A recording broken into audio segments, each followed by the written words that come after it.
ओम शांति। अव्यक्त बाप दादा की रिवाइज कोर्स की मुरली। डेट है 2/2/1970। मुरली का टाइटल आत्मिक पावर की परख। आज बाप दादा हर एक का प्रोजेक्टर शो देख रहे हैं। आप लोग भी प्रोजेक्टर रखते हो। प्रोजेक्टर कौन सा है जिस द्वारा चित्र देखते हो? हर एक के नैन प्रोजेक्टर है। इस प्रोजेक्टर द्वारा कौन सा चित्र दुनिया को दिखला सकते हो? वह है साइंस की शक्ति का प्रोजेक्टर और ये है ईश्वरीय शक्ति का प्रोजेक्टर। जितना जितना प्रोजेक्टर पावरफुल होता है उतना ही दृश्य क्लियर देखने में आता है। वैसे ही तुम सभी बच्चों के ये दिव्य नेत्र जितना जितना क्लियर अर्थात रूहानियत से संपूर्ण होंगे उतना ही तुम बच्चों के नैनों द्वारा कई चित्र देख सकते हैं और ऐसे ही स्पष्ट दिखलाई देंगे जैसे प्रोजेक्टर द्वारा स्पष्ट दिखाई देते हैं। तो इन नैनों द्वारा बाप दादा और पूरी रचना के स्थूल सूक्ष्म मूल तीनों लोगों के चित्र दिखाई दे सकते हैं। कोई भी आपके सामने आए तो सर्व साक्षात्कार तुम्हारे नैनों द्वारा कर सकते हैं। जितनी जितनी लाइट तेज होगी उतना चित्र क्लियर। बल्ब पावरफुल कितना है वह फिर बाप दादा कैसे देखते हैं मालूम है? अपना बल्ब देखा है कि कितने पावर का है? हर एक ने अपने बल्ब की पावर देखी है। जो समझते हैं हम अपनी लाइट की परसेंटेज को जानते हैं कि हमारा बल्ब किस प्रकार का है वह हाथ उठाए। हमारी आत्मा कितनी पावरफुल है इसकी परख किस आधार पर कर सकते हो? चार्ट से। वह भी टोटल बात हो गई। कौन सी बात से अपनी परख कर सकते हो? लाइट में विशेषता क्या होती है? उनमें विशेष गुण ये होता है जो चीज़ जैसी है वैसी ही स्पष्ट देखने में आती है। अंधियारे में जो जैसी वस्तु है वैसी देखने में नहीं आती। तो लाइट का विशेष गुण है स्पष्ट को स्पष्ट, अस्पष्ट को स्पष्ट करना। इस रीति से अपनी लाइट की परसेंटेज परखने का तरीका यही है। एक तो अपने पुरुषार्थ का मार्ग स्पष्ट होगा अर्थात लाइन क्लियर देखने में आएगी। दूसरी बात अपना भविष्य स्टेटस भी देखने में आएगा। तीसरी बात उन्हों की सर्विस करते हो तो जितनी खुद की रोशनी पावरफुल होगी उन्हों को भी इतना ही सहज और स्पष्ट मार्ग दिखाई सकेंगे। वह भी सहज ही अपने पुरुषार्थ में लग पड़ेगा। अपनी मंजिल सहज देखने में आएंगी। जितना लाइट की परसेंटेज ज़्यादा होगी उतना ही सभी बातों में स्पष्ट देखने में आएगा। अगर लाइट की परसेंटेज कम है तो खुद भी पुरुषार्थ में स्पष्ट नहीं होगा और जिसको मार्ग बताते हैं वो भी सहज और स्पष्ट अपने मार्ग और मंजिल को जान नहीं सकेगा। जिसकी लाइट पावरफुल होगी वह न खुद उलझते न दूसरे को उलझाते हैं। तो अपने पुरुषार्थ अपनी सर्विस से देख सकते हो कि जिन्हों की सर्विस करते हो उन्हों का मार्ग स्पष्ट होता है। अगर मार्ग स्पष्ट नहीं होता है तो अपनी लाइट की परसेंटेज की कमी है।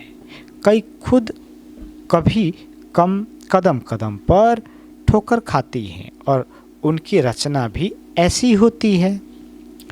अभी आप एक एक मास्टर रचयिता हो तो मास्टर रचयिता अपनी रचना से भी अपनी पावर को परख सकते हैं।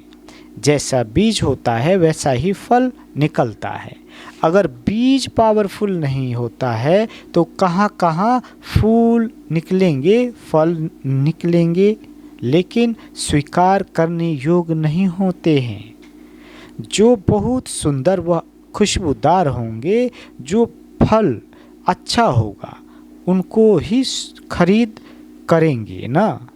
अगर बीज ही पावरफुल नहीं होता है तो उनका भी जो पैदा होती है वह स्वीकार करने योग्य नहीं होती।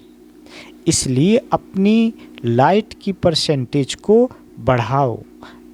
दिन प्रतिदिन सभी के मस्तक और नैन ऐसे ही सर्विस करें जैसे आपका प्रोजेक्टर शो सर्विस करता है। कोई भी सामने आएंगे वह चित्र आपके नैनों में देखेंगे। नैन देखते ही बुद्धि योग द्वारा अनेक साक्षात्कार होंगे।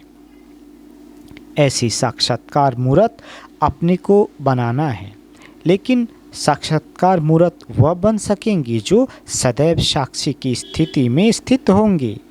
उनके नैन प्रोजेक्टर का काम करेंगे। उनका मस्तक सदैव चमकता हुआ दिखाई पड़ेगा। होली के बाद सॉन्ग बनाते हैं ना, देवताओं को सजाकर मस्तक में बल्ब जलाते हैं। ये सॉन्ग क्यों बनाते हैं? ये किसका समय का प्रैक्टिकल रूप है? इस समय का, जो फिर आपके यादगार बनाते आते हैं। तो एक एक के मस्तक में लाइट देखने में आए। विनाश के समय भी ये लाइट रूप आपको बहुत मदद देगी। कोई किस भी वृत्ति वाला आपके सामने आएंगे, वह इस देह को न देख आपके चमकते हुए इस बल्ब को देखेंगे, जो बहुत तेज लाइट होती है, और उसको जब देखने लगते हैं तो दूसरी सारी चीज़ छिप जाती है। वैसे ही जितनी जितनी आप सबकी लाइट तेज होगी, उतना ही उन्हों को आपकी देह देखते हुए भी नहीं देखने आएगी। जब देह को देखेंगे ही नहीं तो तमोगुणी दृष्टि और वृत्ति स्वतः ही खत्म हो जाएगी। ये परीक्षाएं आनी है, सभी प्रकार की परिस्थितियां पास करनी है। ये जो ग्रुप है, इन्हों का हंसी में एक नाम रखा है। आज वतन में चिट चैट चल रही थी। इसी बात पर कोई ने हंसी में कहा था, बड़ी बहनें हमारी हेड है, तो फिर हम लेग माना टांग हैं। तो बाप दादा ने फिर नाम रखा है, इन्हों के बड़े तो हेड है, लेकिन ये हैंडल है। मोटर में हैंडल बगैर काम चल ना सके। हैंडल द्वारा ही मोटर को मोड़ सकते हैं। तो हैंडल भी इन हेड्स भी इन हैंडल बिना सर्विस को हैंडल नहीं कर सकते हैं। ये जो ग्रुप है, ये हैंडल्स, इनके बिन हेड्स कुछ भी कर नहीं सकते। जो भी आते हैं उनको पहले हैंडल करने वाले ये हैंडल है ना। तो आप लोगों के ऊपर इतनी जिम्मेवारी है, अगर आप हैंडल ठीक नहीं तो सर्विस की हैंडलिंग भी ठीक नहीं होगी।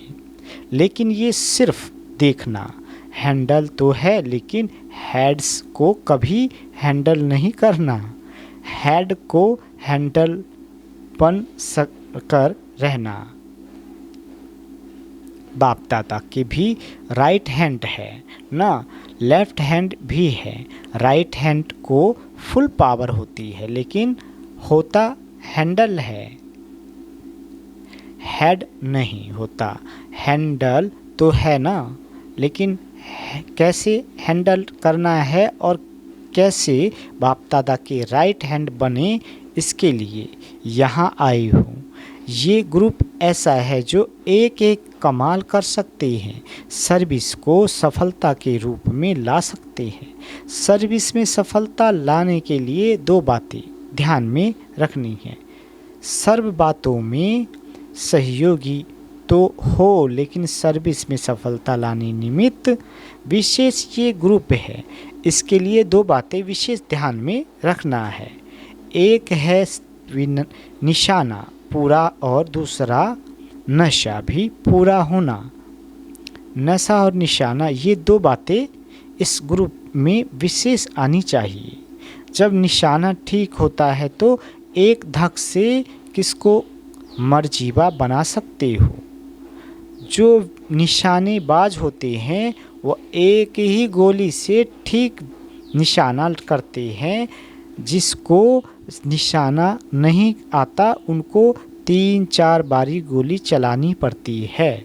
अगर अपनी स्थिति का भी निशाना और दूसरे की सर्विस करने का भी निशाना ठीक होगा और साथ साथ नशा भी सदैव एक रस रहता होगा तो सर्विस में सफलता ज़्यादा पा सकते हो। कभी नशा उतर जाता, कभी नशा छूट जाता, ये दोनों बातें ठीक होनी चाहिए।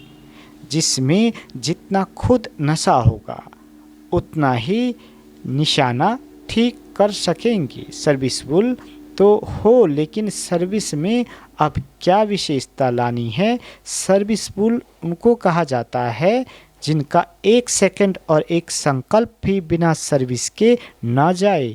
हर सेकंड सर्विस के प्रति हो, चाहे अपनी सर्विस चाहे दूसरों की सर्विस। लेकिन जब हो ही सर्विसबल तो समय और संकल्प सर्विस के बगैर नहीं जाना चाहिए। फरमानदार का अर्थ ही है फरमान पर चलना। मुख्य फरमान है निरंतर याद में रहो। अगर इस फरमान पर नहीं चलते हो तो क्या कहेंगे।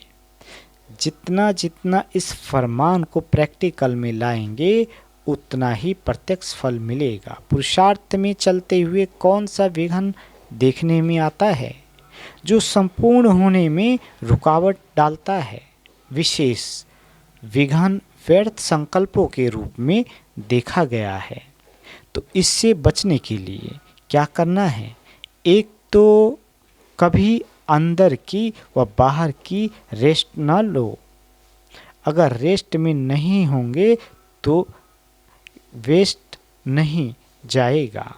और दूसरी बात, अपने को सदैव गेस्ट समझो।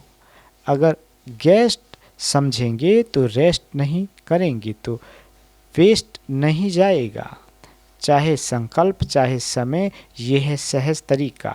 अच्छा, सब फिर समाप्ति के दिन सभी के मस्तक के बल्ब कितने पावर के हैं वो देखेंगे और पावरफुल होंगे तो माया उस पावर के आगे आने का साहस नहीं देखेगी।